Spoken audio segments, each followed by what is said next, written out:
तो कानपुर किडनी कांड में बड़ा खुलासा हुआ है। दिल्ली का डॉक्टर अली सर्जरी किया करता था। जांच की जड़ें दिल्ली, गाजियाबाद, नोएडा तक पहुंच चुकी हैं। तो ये बड़ी अपडेट इस वक्त हम आप तक साझा कर रहे हैं। बताते चले कि नोएडा, गाजियाबाद के ओटी टेक्नीशियन संभालते थे रैकेट और ऐसे में गिरफ्तारी हो चुकी है। ओटी टेक्नीशियन ने चौंकाने वाले खुलासे किए हैं। गिरफ्तार आरोपी राजेश कुलदीप ने पुलिस को बताया कि मुख्य सर्जरी दिल्ली का डॉक्टर अली किया करता था। ऐसे में एनेस्थीसिया का जो जिम्मा था वो डॉक्टर रोहित के पास था, वो संभाला करता था। यूपी के कानपुर महानगर के अवैध किडनी ट्रांसप्लांट रैकेट के जांच की जड़ें अब दिल्ली और गाजियाबाद और ग्रेटर नोएडा से सीधे तौर पर जुड़ती हुई नजर आ रही हैं। और ऐसे में पुलिस पूछताछ में गिरफ्तार 2 ओटी टेक्नीशियनों ने चौंकाने वाले खुलासे कर दिए हैं, जिसने पूरे गैंग के ऑपरेशन की पोल खोलकर रख दी है। बता दें कि जनवरी 2024 से अब तक इनकी टीम ने कम से कम 5 अवैध किडनी ट्रांसप्लांट पूरे कर दिए थे।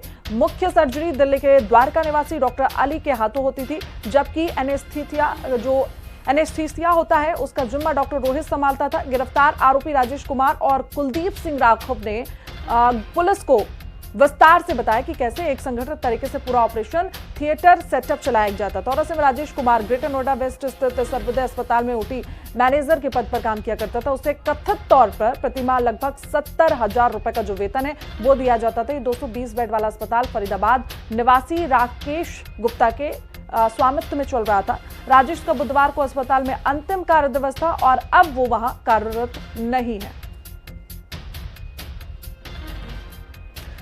तो वही एक बार नजर डालेंगे कि कैसे चल रहा था इतना बड़ा जो रैकेट है। टेलीग्राम है, उस पर डॉक्टर और दलाल का जो ग्रुप था वो बना हुआ था। दिल्ली, लखनऊ और बिहार, उत्तराखंड, बंगाल तक ही पूरे नेटवर्क फैले हुए थे। ग्रुप के लोग तलाशते थे जो डोनर मरीज हुआ करते थे। रात में आपको बताते चले कि मरीज का जो किडनी ट्रांसप्लांट होता था, दिल्ली जैसे शहरों से ये स्पेशल डॉक्टर बुलाए जाते थे और रात में ही आपको बता दें कि ऑपरेशन करके ये जो टीम थी जो पूरा रैकेट चला रही थी वो वापस अपने गंतव्य को लौट जाया करती थी। तो ये बड़ा रैकेट जो कानपुर से इसकी शुरुआत हुई, अब दिल्ली, गाजियाबाद, ग्रेटर नोएडा, उत्तराखंड, यहां से इनके तार जुड़ते हुए नजर आ रहे हैं। आपको बताते चले कि रात में ही पूरा खेल खेला जाता था। रात में ही ऑपरेशन जो किया जाता था वो रात के समय में किया जाता था। और ऐसे में इस ऑपरेशन को तुरंत खत्म करने के बाद रात में जो डॉक्टर्स होते, जो टीम होती थी, वो वापस लौट जाया करती थी। पहले जब हमारे यहाँ आए थे तो स्थिति उनकी, जो खासतौर से रेसिपिएंट है, उसकी स्थिति थोड़ी गंभीर हुई थी। अभी भी जो रेसिपिएंट है उसको आगे ट्रांसप्लांट के हिसाब से ट्रीटमेंट और जांचों की आवश्यकता थी और जो संभावित कॉम्प्लिकेशंस हो सकते हैं ऐसी सर्जरी के बाद में, और उनके लिए जो आवश्यकता पड़ती संसाधनों की या रिसोर्सेज की, वो यहाँ पर उपलब्ध नहीं थे। तो कल प्रिंसिपल साहब ने लेट इवनिंग, देर शाम को जो है डायरेक्टर आरएमएल से बात की थी।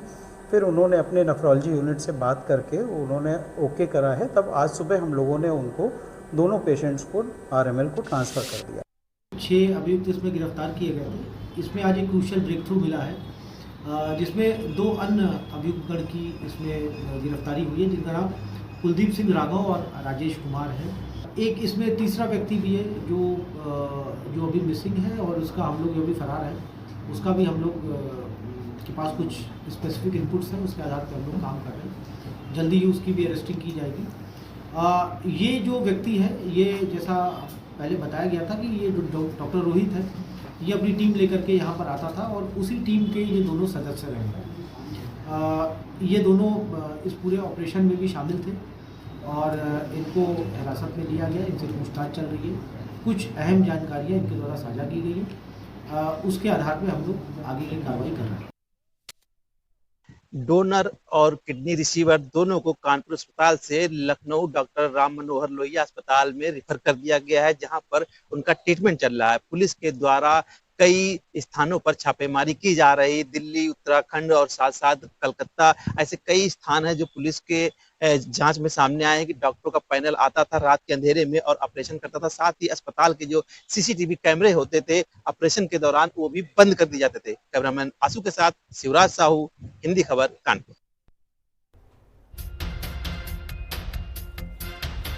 तो देखिए पूरा खेल यहाँ पर बड़े बड़े शहरों से जुड़ा हुआ नजर आ रहा है। कानपुर में खुलासा हुआ, अब दिल्ली तक इसके जो तार हैं सीधे तौर पर जुड़ते हुए नजर आ रहे हैं।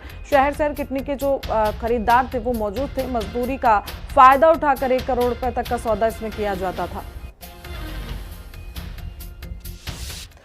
तो वह कानपुर नगर में किडनी ट्रांसप्लांट मामले में अपडेट सामने आ रही है। कानपुर से पुलिस की स्पेशल टीम देहरादून के लिए रवाना हो चुकी है। डोनर आयुष के मामले में देहरादून रवाना हुई है पुलिस। आयुष के कॉलेज जा सकती है टीम और ऐसे में सहयोगी छात्रों से भी तमाम जो जानकारी है वो जुटाने की कोशिश टीम कर सकती है। कॉलेज मैनेजमेंट से भी जानकारी ली जाएगी। किडनी ट्रांसप्लांट मामले में किडनी डोनर आयुष के मामले में कानपुर से जो पुलिस है, आपको बताते चलो, जो स्पेशल टीम गठित की गई थी, अब वो सीधे तौर पर देहरादून रवाना हो चुकी है। आयुष के कॉलेज भी टीम जा सकती है। ऐसे में जो आयुष के सहयोगी थे, छात्र थे, उनसे भी तमाम जानकारी यहां पर जो टीम है वो लेने की कोशिश करेगी। मैनेजमेंट से भी बातचीत इस दौरान की जाएगी। मैनेजमेंट से पूरी तरीके से जानकारी जुटाने की जो कोशिश है वो टीम के द्वारा की जाएगी। तो सूत्रों के हवाले से बड़ी अपडेट इस वक्त हम आप तक साझा कर रहे हैं, जहां बताते चले कि कानपुर से खुला पूरा खेल अब तमाम राज्यों से इसके जो तार हैं वो जुड़ते हुए नजर आ रहे हैं। दिल्ली तक अब यहां पर जो तार हैं वो सीधे तौर पर जुड़ रहे हैं। अब उत्तराखंड आपको बताते चलें कि सीधे तौर पर जो टीम गठित की गई थी वो पहुंचेगी और ऐसे में आयुष जो कि डोनर बताया जा रहा है उससे भी पूछताछ की जाएगी। उसके जो कॉलेज हैं वहां पर भी टीम पहुंच सकती है, छात्रों से भी बातचीत कर सकती है। पूरे मैनेजमेंट को भी यहां पर टीम उनसे जानकारी जुटाने की कोशिश करेगी।